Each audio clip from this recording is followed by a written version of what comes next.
오늘 아침에 우리에게 주시는 하나님 말씀은 데살로니가전서 1장 2절에서 4절까지 말씀입니다. 신약 성경 329페이지에 있는 말씀, 데살로니가전서 1장 2절부터 4절까지 제가 봉독해 드리겠습니다. 우리가 너희 모두로 말미암아 항상 하나님께 감사하며 기도할 때에 너희를 기억함은 너희의 믿음의 역사와 사랑의 수고와 우리 주 예수 그리스도에 대한 소망의 인내를 우리 하나님 아버지 앞에서 끊임없이 기억함이니 하나님의 사랑하심을 받은 형제들아 너희를 택하심을 아노라. 아멘. 모태신앙으로 태어나서 지금까지 교회를 떠나본 적이 없습니다. 장로님의 아들이기도 하고 교역자 생활도 40년 이상 하다 보니까 제가 교회에 대해서는 잘 안다고 생각했습니다. 그러나 요즘에 와서 다시 생각해 보니까 저는 교회에 대해서 잘 모르는 사람이었습니다. 어릴 때 출석하던 교회를 포함해서 오늘 이 한울교회에 이르기까지 제가 직접 경험한 교회는 10개가 되지를 않습니다. 그리고 다른 교회 목사님이나 장로님들이나 또는 제 가족들을 통해서 다른 교회 이야기를 많이 듣기도 하지만 그 이야기들은 그 교회에 대한 일부분에 대한 부분입니다. 또 그분의 시각이 반영된 그런 이야기들입니다. 그러니 이것저것 생각해 보면은 내가 교회에 대해서 모르는 게 사실은 많을 수밖에 없구나 이런 생각이 듭니다. 이런 측면에서 보면은 여러분들도 크게 다르지는 않을 것입니다. 요즘 제가 듣는 교회의 소식들을 종합해서 보면 세 가지 종류로 구분이 됩니다. 한 종류는 너무 안타까운 교회입니다. 탄식이 나오는 교회들이 많이 있습니다. 또 반대로 정말 좋은 교회들도 있습니다. 그래서 그런 교회들을 보면 부럽고 또 닮고 싶은 교회들도 꽤 많이 있습니다. 그러면 세 번째 교회는 어떤 교회겠습니까? 그 중간에 있는 교회겠죠. 평범한 교회. 이런저런 장점도 있는 반면에 이런저런 약점도 있는 이런 교회들이라 할 수 있습니다. 저는 우리 한울교회가 정말 좋은 교회가 되기를 소원합니다. 오늘 소개할 데살로니가 교회처럼 되기를 소원합니다. 그래서 성경을 통해서 좋은 교회를 배우려고 합니다. 동시에 현 시대에 정말 좋고 그래서 부럽고 닮고 싶은 교회를 통해서도 배우려고 합니다. 그래서 우리 장로님들이 타교회 탐방을 갈 계획도 세워두었습니다. 또 저도 타교회 연수를 갈 계획도 세워두었습니다. 여러분도 함께 주님께서 기뻐하시는 신약교회를 회복하기를 소원하고 그렇게 기도해 주시기를 바랍니다. 오늘부터 몇 주 동안 살펴보려는 말씀은 신약교회 중 하나인 데살로니가 교회에 대한 말씀입니다. 데살로니가 교회는 어떤 교회였느냐? 2절 말씀을 보면은 바울을 비롯한 그 시대 교회 지도자들이 이 교회로 인해서 항상 하나님께 감사하며 기도할 때에 그들을 기억했다 그랬습니다. 여러분 개인도 그렇고 교회도 그렇고 그분을 생각하면 항상 하나님께 감사가 되는 사람 얼마나 멋있는 일입니까? 얼마나 부러운 일입니까? 7절 말씀을 보면은 이 교회는 마게도냐와 아가야에 있는 모든 믿는 자의 본이 되었다라고 합니다. 이 지역은 지금은 저 그리스 지역이 되겠는데 아주 면적이 넓습니다. 그 모든 곳에서 교회들마다 이 교회가 본이 되는 이 데살로니가 교회가 그 모든 교회들의 본이 되었다는 겁니다. 여러분 부럽지 않습니까? 저는 참 부럽습니다. 자, 그런데 이것이 어떻게 가능했느냐? 핵심이 3절에 기록되어 있는데요. 믿음의 역사, 사랑의 수고, 소망의 인내가 있었기 때문입니다. 3주 동안 이 말씀을 살펴보려고 하는데요. 오늘은 그 첫째 요인이었던 믿음의 역사에 대해 살펴보도록 하겠습니다. 여러분 믿음의 역사가 무엇일까요? 믿음이 일하는 것입니다. 우리 속에 있는 믿음이 작동해서 무언가 결과를 만들어내는 겁니다. 쉽게 말하면은 우리 속에 감기 바이러스가 있으면 그 바이러스가 일을 해가지고 결과를 나타내요. 기침이 나게 한다든지 목이 아프게 한다든지 이런 이제 나쁜 결과들을 만들어내는데 우리 속에 믿음이 있고 그 믿음이 작동하면 무언가 결과들이 나타난다는 것입니다. 자, 믿음의 역사가 있으면 어떤 일이 일어납니까? 이게 너무 방대해서 그래서 이번에는 지난주에 공부했던 웨스트민스터 신앙고백서가 말하는 세 가지로 요약을 해봤습니다. 자, 첫째로 하나님의 말씀을 믿음으로써 하나님의 약속을 받아들이고 그래서 믿음을 지켜냅니다. 우리가 인생을 살면서 좋은 일만 만나면 얼마나 좋겠습니까? 또한 견딜 만한 어려움만 만나도 믿음을 지키는데 또 어려움이 없을 것 같습니다. 그러나 우리가 만나는 어려움 중에 그렇지 못한 부분도 많이 있습니다. 단기 선교 떠났던 딸이 선교지에서 사고로 목숨을 잃었다는 이야기도 들었습니다. 또 정말 최선을 다해 하나님과 교회를 위해 헌신했는데도 감당치 못할 어려움들이 연속해서 찾아오는 경우도 있습니다. 데살로니가 교회의 경우는 예수님을 믿자마자 핍박이 찾아온 케이스입니다.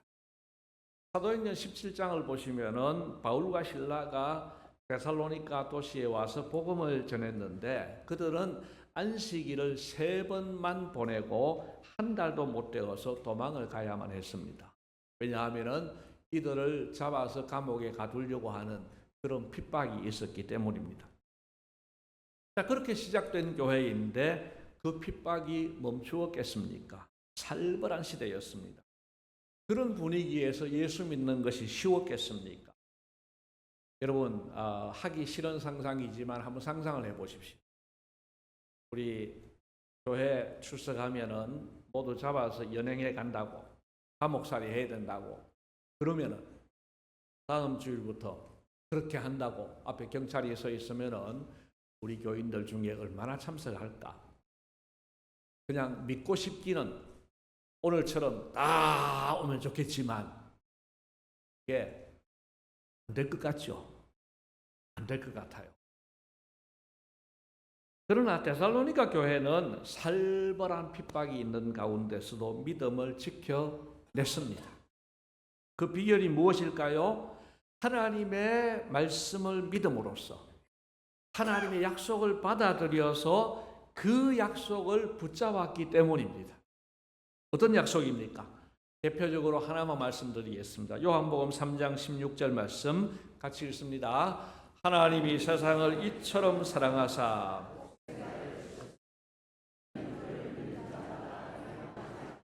영생을 얻게 하려 하심이라. 아멘. 그래서 천국을 믿고 영원히 사는 것을 믿습니다. 그러니까 계산을 제대로 하게 되는 거예요. 어떤 계산을 합니까? 이쪽 길을 택하면 핍박 때문에 예수를 믿지 않으면 이 땅의 인생으로 끝이다. 그리고 죽어서는 지옥 간다. 그러면은 핍박이 있는데 핍박이 있어도 예수를 믿으면 어떻게 되느냐? 이 땅에서는 고생하고 심지어 일찍 죽을 수도 있지만 끝까지 하나님이 함께 해주시고 죽어서는 천국 간다. 이 계산을 하니까 바로 답이 나오는 거예요. 여러분 아주 쉽게 계산을 한번 해보십시오. 여러분 오늘 100만 원 받을래? 1년 후에 1억 받을래? 이러시면 오늘 100만 원은 포기해야 돼요. 여러분 그게 진짜 보장이 된다고 하면 오늘 100만 원 받고 끝낼 겁니까? 다 1년 후에 1억 받을 거예요. 여러분 이 계산입니다. 우리가 이 땅에서 예수 믿는 것 때문에 핍박을 받고 힘들어도 이거는 비유를 하자면 오늘 100만 원 포기하는 거예요. 천국을 누리는 것은 1년 후에 1억을 찾는 거예요. 여러분 데살로니가 성도들은 예수 믿은 지 2년 정도밖에 안 됐지만 이런 믿음을 가지고 약속을 붙들었습니다. 여러분, 오늘 우리에게도 하나님이 주신 약속들이 있습니다. 너는 내 아들이요 내 딸이다. 너를 향한 내 생각은 너의 생각보다 훨씬 더 크고 높다고 이야기를 합니다. 오늘 우리가 예배 전에 찬송했던 대로 날 부르신 뜻 내 생각보다 크고 날 향한 계획 나의 지혜로 측량 못하나. 가장 좋은 길로, 가장 완전한 길로 오늘도 날 이끄심을 믿습니다. 여러분, 우리가 하나님의 계획을 다 측량 못합니다. 이해 못합니다. 그러나 분명한 것은 하나님이 가장 좋은 길로 인도하실 줄을 믿으시기를 바랍니다. 또한 하나님께서 어떤 약속을 하십니까? 어떤 일을 당하든지 내가 감당할 힘을 주고 피할 길을 만들어 줄게. 그리고 네가 당하는 모든 일이 합력하여 선을 이루도록 해 줄게. 설사 죽는다 할지라도 내가 너를 안고 그 죽음의 과정을 건너서 천국에서 눈뜨게 해 줄 거야. 여러분, 이런 약속들, 무수한 하나님의 약속들이 성경 속에 있습니다. 여러분, 우리도 이런 수많은 하나님의 약속을 받아들여서 그 약속을 붙잡고 오늘을 살아내시기를 바랍니다. 우리 모두 이런 점에서 믿음의 역사가 있기를 주님의 이름으로 축복합니다. 자, 두 번째로는 하나님의 말씀을 믿음으로써 하나님께서 주신 계명에는 순종합니다. 여러분, 혹시 사기를 당해 보셨습니까? 보이스피싱 이런 거 당해 보셨습니까? 요즘은 갈수록 수법이 진화해서요 놀랍습니다. 제가 아는 선배 목사님 한 분은 선교에 아주 관심이 많은 분이었습니다. 하루는 선교사님이 카톡으로 연락이 온 거예요. 목사님, 제가 지금 너무 급한데 정하지만 500만 원을 좀 빌려주십시오. 다음에 귀국해서 갚겠습니다. 이 목사님이 보니까 프로필이 그 선교사님 프로필이 그대로예요. 그러면서 이 선교사님이 참 점잖은 분인데 이런 부탁을 하면 오죽해서 부탁을 했어요. 500만 원 붙여줬어요. 보니까 사기꾼이에요. 프로필을 복사를 하는 거예요. 요즘은 더 발달해가지고 여러분, 저한테 누가 전화를 했어요. 제가 여보세요 하고 받았어요. 잘못 전화 온 걸로 끝냈죠. 그걸 이렇게 녹음을 해가지고 AI로 변조를 해가지고 자기가 이제 목소리를 내는데 제 목소리로 그렇게 전화를 할 수 있는 거예요. 여러분, 제 전화번호이고 제 목소리로 여러분에게 전화해가지고 집사님, 제가 지금 어려운데 100만 원만 빌려주세요. 이렇게 이야기하면 여러분 앞으로 뭐라고 해야 되느냐 하면은 돈 빌려달라고 하는 목사는 나는 몰라요. 그러세요. 사기를 당했든지 제가 노망이 났든지 간에 돈 빌려달라 하는 목사는 나는 몰라요. 그러시면 돼요. 그것도 아멘까지 또 하시네. 여러분, 왜 사기를 당합니까? 사기꾼이 아주 달콤한 제안을 하기 때문입니다. 100만 원을 투자하면 한 달 후에 200만 원 줄게. 달콤한 제안입니다. 또 보이스피싱 같은 경우는 아주 지금 시키는 대로 안 하면 큰 손해볼 것 같은 그런 분위기를 만들어가는 거예요. 그래서 당황이 돼가지고 묻는 대로 다 대답을 해주다 보면은 계좌번호도 주고 비밀번호도 주고 그 정신 차려보면 돈 다 나가고 없고 이렇게 되는 거예요. 여러분, 사기꾼은요 아무리 달콤한 제안을 해도 믿으시면 안 돼요. 왜 그렇습니까? 중요한 것은 그 말이 문제가 아니고 제안하는 사람을 믿을 수 없기 때문입니다. 그런데 하나님은요 사기꾼과는 반대로 우리가 지키기 어려운 계명, 지키면 손해될 것 같은 계명을 주십니다. 그런데도 우리가 그 계명을 지키는 것은 그 계명을 주시는 하나님을 믿기 때문입니다. 하나님을 믿기 때문에 귀찮아도 힘들어도 어려워도 계명을 지킨다는 거예요. 그게 믿음이 역사하는 거예요. 제가 오래전에 한약을 한 재 먹은 일이 있습니다. 그런데 한약을 이제 배달을 받았는데요. 거기에 이제 어떻게 먹느냐 설명이 기록되어 있는데 그 중에 금지하는 음식이 있습니다. 이 한약을 복용하는 동안에는 술, 소고기, 무를 먹지 마세요. 이렇게 했어요. 술은 안 먹는 거지만 여러분 제가 그 약을 먹으면서 소고기하고 무를 먹었을까요? 안 먹었을까요? 어째 그리 잘합니까? 제가 그 한의사도 모르지만 전문가의 말이기 때문에 또 그 한의사가 나 골탕 먹이려고 이런 말을 썼겠냐. 나 잘 되라고 쓰지. 그래서 그걸 안 먹는 거예요. 보십시오 여러분. 내가 오늘 처음 만나는 생면부지의 한의사라도 그가 하는 말에 순종했습니다. 여러분 그렇다면 우리가 하나님을 믿되 한의사보다는 더 믿어야 하지 않겠습니까? 아니 그분은 전문가잖아요. 그럼 하나님은 더 전문가예요. 하나님은 우리를 창조하신 분이에요. 그분이 나를 해롭게 할 리가 없지요. 그러면 하나님은 우리를 해롭게 하시겠습니까? 하나님은 우리를 위해서 독생하신 아들까지 주실 정도로 우리를 사랑하시는 분이잖아요. 죄송한 표현이지만은 하나님께서 우리에게 사기치시겠습니까? 혹은 하나님께서 뭘 모르셔서 우리에게 손해되는 계명을 주셨겠습니까? 여러분 하나님을 신뢰함으로써 계명에 순종하시기를 바랍니다. 어느 목사님이 이런 재미난 이야기를 했습니다. 몇십 년 전의 이야기입니다. 한국교회의 부흥이 멈추고 정체기를 맞이한 것은 이유가 하나 있다. 가로쓰기 성경 때문이다. 그래서 이 뭔 뜬금없는 소린가 보니까 옛날에는 세로쓰기 성경이었는데 성경을 읽으면 자동적으로 아멘, 아멘. 가로쓰기 성경을 보니까 아니요, 아니요. 웃으려고 하는 이야기겠지만 타이밍이 너무 맞는 것 같아요. 타이밍이. 오늘 우리 시대에 변화가 일어나는데 너무 똑똑해져서 하나님 말씀에 대해서 믿을까 말까를 판단하고 저울질해서 취사 선택하는 거예요. 내 입맛에 맞는 말씀, 내가 이해해서 납득이 되는 말씀, 그리고 지키기에 부담이 없고 쉬운 말씀에만 순종하는 거예요. 반대로 입맛에 맞지 않는 말씀, 부담스러운 말씀, 납득이 되지 않고 지키기 어려운 말씀에는 불순종하고 이렇게 이제 내가 판단자가 되는 거예요. 그러고도 순종했다고 생각을 합니다. 왜? 내가 순종한 게 있거든. 어떤 부분들 순종한 게 있으니까 나는 순종하는 사람이야. 이러고 사는 거예요. 여러분 그것은 순종이 아닙니다.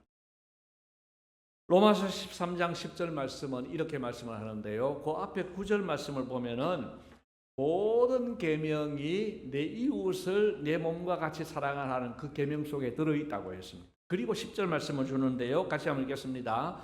사랑은 이웃에게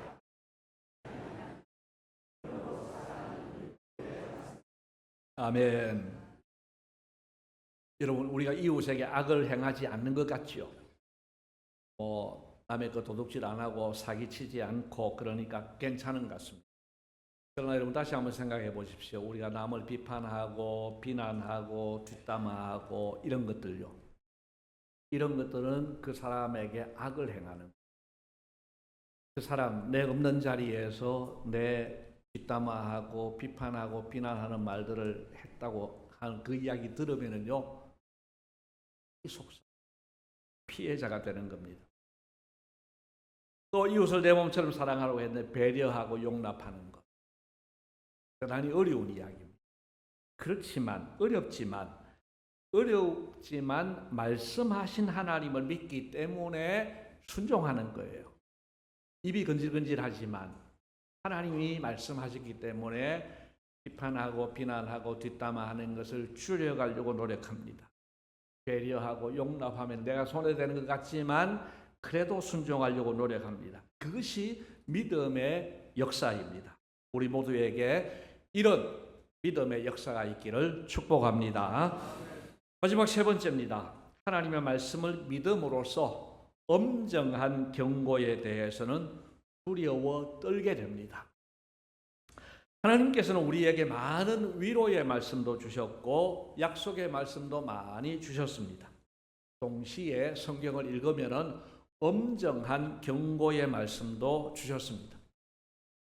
어떤 부분에 엄정한 경고를 주십니까? 제일 먼저 죄에 대해서죠. 죄에 대한 엄정한 경고가 있습니다.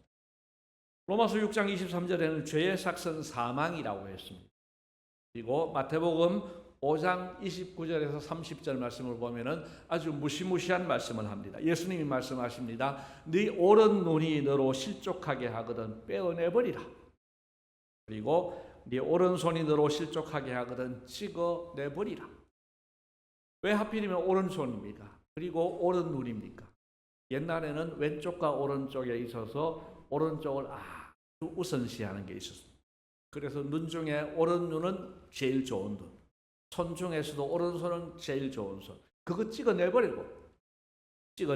왜? 이유는 이 많은 백체 중에 하나 없어지고 온 몸이 지옥에 던져지지 않는 것이 유익하다.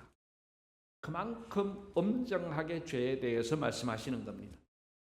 마태복음 7장 1절과 2절은 같이 한번 읽어보도록 하겠습니다. 비판을 받지 아니하려거든